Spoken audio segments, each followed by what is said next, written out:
Vamos a deducir la relación que existe entre la profundidad y la presión litostática, asumiendo que las rocas pueden fluir a altas presiones. Esta demostración se encuentra en el libro de Philpotts, Principios de Petrología Ígnea y Metamórfica. Para comenzar esta deducción, vamos a considerar las fuerzas que actúan sobre un pequeño volumen de roca, que se encuentra a cierta profundidad en el interior de la Tierra. A este volumen le vamos a dar las dimensiones de x, de y, y de z, donde x e y son direcciones perpendiculares en un plano horizontal, y z es la profundidad. La roca circundante ejerce presiones P1 a P6 en cada cara del volumen. Además, estipulamos que la presión en el centro de este volumen es P, y que hay un gradiente de presión vertical, dP partido por dz. Si el volumen no se mueve en la horizontal, las fuerzas resultantes de las presiones P3, P4, P5 y P6 se anulan entre sí, y no tenemos que considerarlas más. Las fuerzas que actúan en dirección vertical son el resultado de las presiones P1 y P2, y la aceleración de la gravedad que actúa sobre la masa del pequeño volumen, como establece la segunda ley de Newton, fuerza igual a masa por aceleración. De nuevo, si el volumen no se mueve, las fuerzas están en equilibrio, es decir, esas fuerzas deben sumar cero. Recordando que la fuerza que resulta de una presión es simplemente la presión por el área sobre la que actúa, podemos sumar las fuerzas que actúan en el volumen hacia abajo, en la dirección positiva de z, de la siguiente manera. P1 de x de y, más, paréntesis, menos, P2 de x de y, cierra paréntesis, más mg igual a 0. Donde m es la masa del pequeño volumen, y g es la aceleración de la gravedad en la profundidad considerada. P2 es negativa, porque va hacia arriba. La masa del pequeño volumen obviamente depende de su tamaño. Sin embargo, podemos formular la masa en términos de las dimensiones del volumen y su densidad, ρ, lo que permite que la fuerza de la gravedad se exprese de la siguiente manera. Mg igual, ρ, de x, de y, de z, g.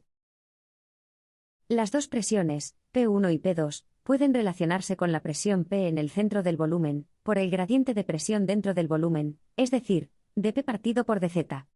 Debido a que la distancia desde el centro del volumen hasta la parte superior o inferior es un medio de dz, las presiones P1 y P2 vienen dadas por P1 igual a P menos un medio de dz, dP partido por dz. Y P2 igual a P más un medio de dz, dP partido por dz. Ahora, podemos escribir la suma de las fuerzas que actúan hacia abajo sobre el volumen como P menos un medio de dz, dP partido por dz, de x, de y, menos, P más un medio de dz, dP partido por dz, de x, de y, más, ρ, de x, de y, de z, g, igual a 0. Simplificando esta fórmula, tenemos que el gradiente de presión es igual a la densidad por la aceleración de la gravedad. De esta manera, para obtener la presión a una profundidad determinada, simplemente tenemos que integrar la expresión anterior, desde la superficie de la Tierra, hasta la profundidad de interés, z. La presión de una atmósfera que hay en la superficie terrestre es tan pequeña en comparación con las presiones en profundidad, que puede tomarse como cero. Entonces podemos escribir que Pz es igual a densidad por aceleración de la gravedad, dz.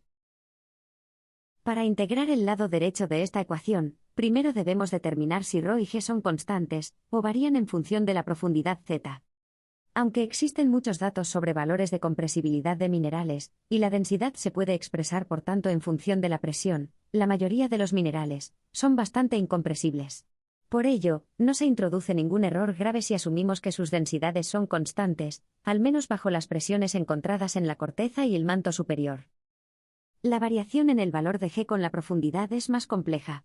En puntos por encima de la superficie de la Tierra, su valor varía de manera inversa al cuadrado de la distancia desde el centro de la Tierra. Sin embargo, dentro de la Tierra, solo la masa subyacente contribuye con cualquier fuerza gravitacional neta, las fuerzas debidas a la capa suprayacente de la roca suman cero y no producen una atracción gravitacional. Por lo tanto, a medida que aumenta la profundidad en la Tierra, cada vez queda menos masa que causa atracción. No obstante, esto es parcialmente compensado por la creciente densidad de las rocas con la profundidad. El resultado es que el valor de g, a lo largo de la corteza y el manto superior, permanece aproximadamente constante, y se tomará como tal para nuestros propósitos. Tomando la densidad del material y la aceleración de la gravedad como constantes, integramos la ecuación anterior para obtener que la presión es igual a la densidad ρ, por la aceleración de la gravedad g, por la profundidad z. Para ilustrar esta ecuación, vamos a determinar la presión en la base de una corteza granítica de 35 kilómetros de espesor, con una densidad promedio de 2.800 kilogramos partido por metro cúbico. Recuerda que la densidad está en kilogramos partido por metro cúbico, g en metros por segundo a la -2, y la profundidad en metros. Como sabemos que un newton es igual a kilogramo por metro partido por segundo al cuadrado, el resultado es newton partido por metro al cuadrado, unidad que en el sistema internacional recibe el nombre de Pascal. Tienes más información sobre la presión en el libro Principios de Petrología ígnea y metamórfica, de Philpott y Age.